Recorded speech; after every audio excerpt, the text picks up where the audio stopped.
আজকে তোমাদের সাথে শেয়ার করব চটজলদি চিকেন রেসিপি।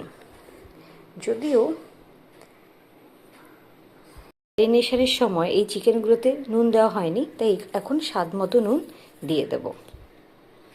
চিকেনগুলোকে আর একটু ভালো করে মাখিয়ে নিলাম, যেহেতু নতুনভাবে নুন অ্যাড করেছি এখন, তাই দেখো নুন অ্যাড করার সাথে সাথে চিকেনের কিন্তু জল বেরিয়ে গেছে।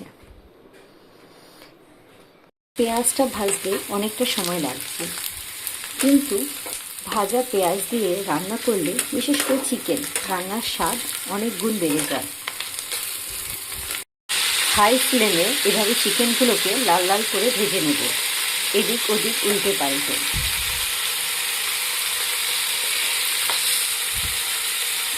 মোটামুটি রেডি আমার চিকেন রান্নার জিনিসপত্র। চিকেনটা ভাজা হয়ে গেছে, আলুটা ঠিকমতো ভাজিনি, সিটি দিয়ে দেবো তাই। আর এখানে অনেকটা তেলও বেরিয়েছে, আর এখানে আছে পেস্ট।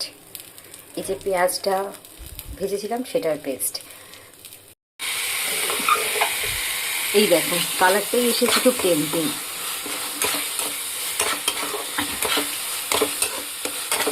এই মশলাটাকে ভালো করে কষিয়ে তার মধ্যে ভাজা চিকেন আলু দিয়ে ফুটিয়ে নিলেই তৈরি হচ্ছে চিকেন রান্না।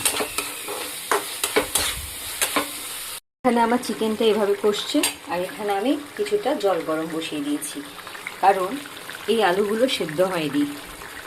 আর রান্নার মাঝখানে কখনোই ঠান্ডা জল ব্যবহার করব না, সবসময় গরম জল ব্যবহার করব, এতে রান্নার টেস্ট ঠিক থাকে।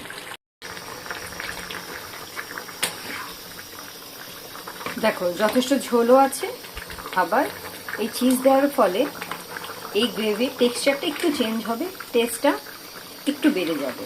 ব্যাস, এখানে আমার চিকেন রান্না কমপ্লিট।